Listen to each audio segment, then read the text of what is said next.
जय जगदंब नमो आदेश। आज आपण आलेलो आहोत श्री बालम टाकळी येथील बालांबिका देवीच्या दर्शनासाठी।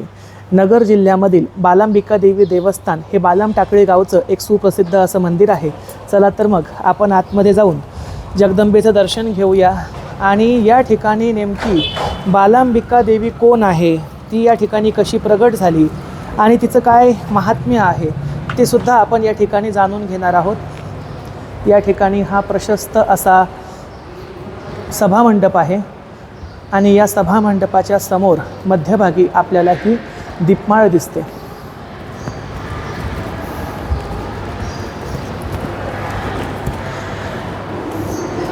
दीपमाळीच्या बाजूलाच काही संरक्षक देवतांची शिल्पे, पादुका, वीरगळ, सतीशिळा इत्यादी ठेवण्यात आलेल्या आहेत।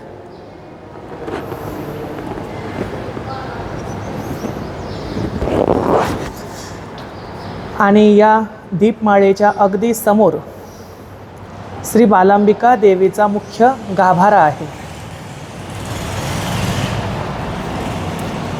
येथून आता आपण बालांबिका मातेच्या दर्शनाला जात आहोत। या ठिकाणची जी कथा आहे ती कथा अशी या ठिकाणी सांगण्यात आलेली आहे की या गावामध्ये पूर्वी आणि आत्तासुद्धा गरुड आडनावाच्या देशमुख घराण्याची सत्ता होती।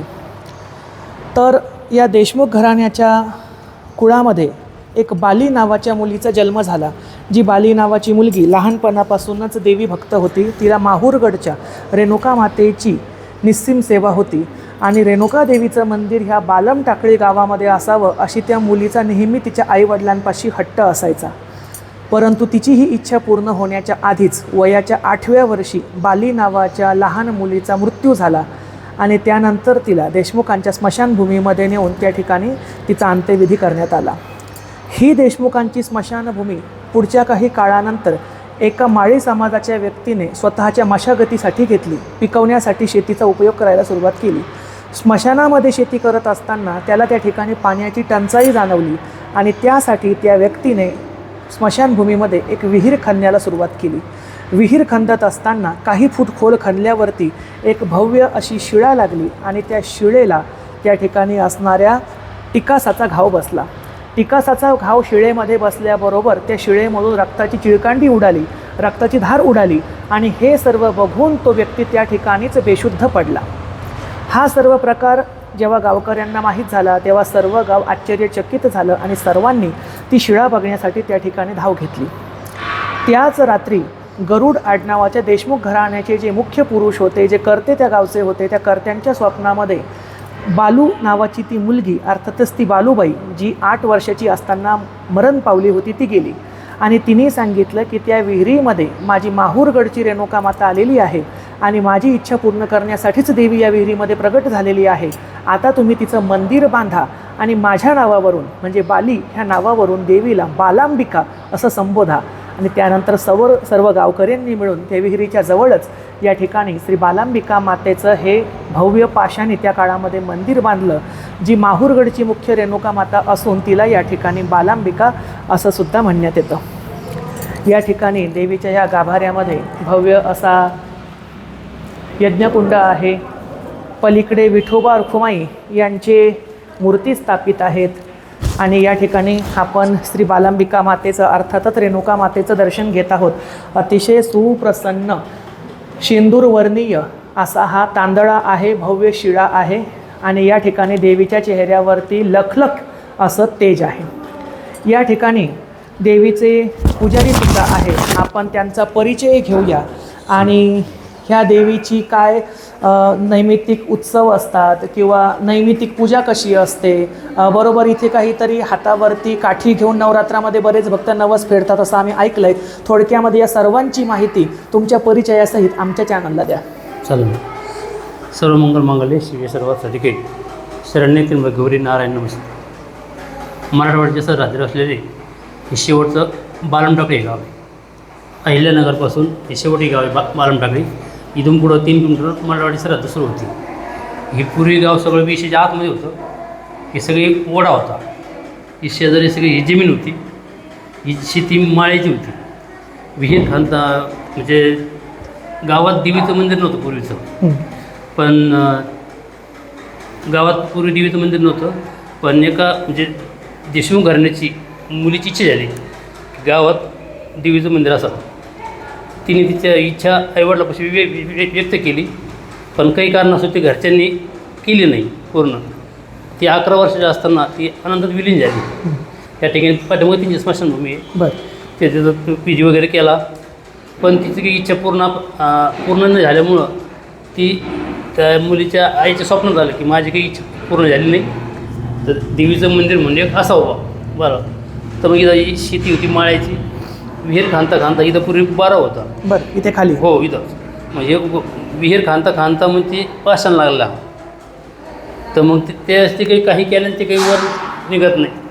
मग त्या मुलींनी म्हणजे एक स्वप्न जाऊन दृष्टांत दिला की बाबा मी अशी आहे की माझं इथं आणली, मी स्थापना करा माझी, मी आणली इथं, तर तुम्ही जर म्हणजे माझी इच्छा पूर्ण होईल आणि गावात मंदिर पण देवीचं होईल असं म्हणून ते म्हणजे पाटलं. मग सगळे गावकरी ग्रामस्थ बोलून घेतले. त्यांनी असं केलं, इच्छा व्यक्ती केली, वास माझा स्वप्न झाला, दृष्टांत झाला, असा विषय झाला. ठीक आहे म्हणले. मग इथं बारव होते, ते बारव म्हणजे विहीर आणलं आणि देवीची स्थापना केली. शेजारी गणपती, श्रीगणेशाची मूर्ती आहे आणि साईडला परशुराम आहे. अच्छा, हे परशुराम. हो. आणि ते जे समोर दीपमाळ आहे, दीपमाळीमध्ये कुठली देवता आहे? भैरवनाथ आहे. हो, भैरवनाथ. बरं.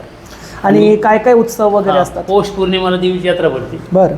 पौष पौर्णिमा जे असते त्याच्यानंतर गावचे पाटील जयवंत मासे देशमुख यांच्या हातून देवीचा अभिषेक वगैरे होतो. म्हणजे त्यानंतर मग घटस्थापनेला नवरात्र म्हणतो आपण त्याला. पहिल्या मायेला त्यांच्या हातून घटस्थापना होती. म्हणजे दरवर्षी त्यांचा पूजेचा मान असतो. त्यांच्या हातून माळ घटस्थापना होती या ठिकाणी आणि पहिली माळ त्यांची चढवली जाते. त्याच्यानंतर माळ्याचा मान आहे. मग माळी फुलं आणतात. बरं. तरड्याचे फुलं म्हणून म्हणतात त्याला. ते दरवेळेस मग ती माळी आणतात. मग माळीचं माळ तयार करून आणून दरवेळेस फुलाची माळ सजवली जाते. नवरात्र म्हणजे उपवास असते ते मग म्हणजे महिला खाली बसल्या असतात आणि पुरुष हे उभे म्हणजे काठी घेऊन उभे राहतात. ते काही म्हणजे खाली बसत नाहीत. 9 दिवस पूर्ण. 9 दिवस नवरात्र खाली बसत नाहीत. बाहेर वगैरे मग काही शौचालय वगैरे सगळं ते बाहेर स्टँड सगळं मेहनत करतात. बरं. उपवास वगैरे असत नव्हतं. पहिल्या दिवशी घटस्थापनेला संध्याकाळी 6 वाजता नारळ फोडून ती उभं राहण्याची प्रथा सुरू होती. बरं. तर ते म्हणजे घटस्थापनेला उपास सुटतो. होमाच्या दिवशी होम आवाहन झालं, आहुती पडल्यानंतर मग ते उपास सुटल्यानंतर मग ते काठी टेकवतात आणि ते स्वतः खाली बसतात इथं परत नारळ वाढून. असे त्यांचे उपास सुटतात मग 9 दिवसांनी. हो. त्यानंतर आपले म्हणजे गावचे जावई माणिकचंद धाडेवार म्हणून त्यांची सासरवाडी. बरं. पूर्वीचं मंदिर गाभारा खूप छोटा होता. त्यानंतर त्यांनी असं दगडी बांधकाम होते पाडून त्यांनी इच्छा व्यक्त केली, माझी इच्छा काय तरी तुम्हाला द्यायची, काय असेल ते बघा. मग मंदिर पाडलं पहिलं. पूर्वी दगडी मंदिर सगळे. बरं. छोटे छोटे दरवाजे होते लहान, मग मोठे केले. पूर्वी मंदिराला कळस नव्हता. बरं. मग ते कळस पण करून घेतले. बरं. गाभाऱ्याचं विस्तारीकरण झालं. गाभाऱ्याचं विस्तारीकरण झालं. याच्यावर एक हॉल आहे खासदार गांधीचा आहे. त्याच्यावर एक हॉल दिलेला आहे, त्यांनी दिलेला आहे. आणि जी पूर्वी बारव किंवा विहीर होती मग ती बुजवण्यात आली. हो. आता हे कार्य पूजे टाकले. जे काम केलं की तोपर्यंत होती विहीर. हो होती. बरं. पूर्वी असं होतं ते भांडत म्हणजे काही लग्न वगैरे असलं इथं हां. तर चिठ्ठी लिहून टाकल्यानंतर चिठ्ठी आत गेली तेवढे भांडे वर येत होते. बरं. आणि ते भांड्याचं म्हणजे वापर करून म्हणजे विधी पूजा पुन्हा सोडायचे. पुन्हा सोड द्यायचे होते. छान. आपला परिचय?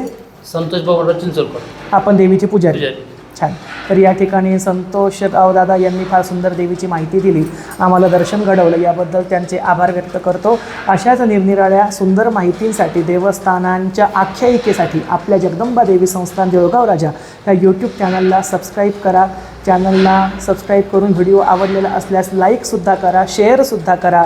आणि पुन्हा एकदा श्री बालांबिका मातेचं दर्शन घेऊया. आणि रेणुका मातेचा अवतार असल्यामुळे रेणुका मातेचाच श्लोक म्हणून व्हिडिओची सांगता करूया.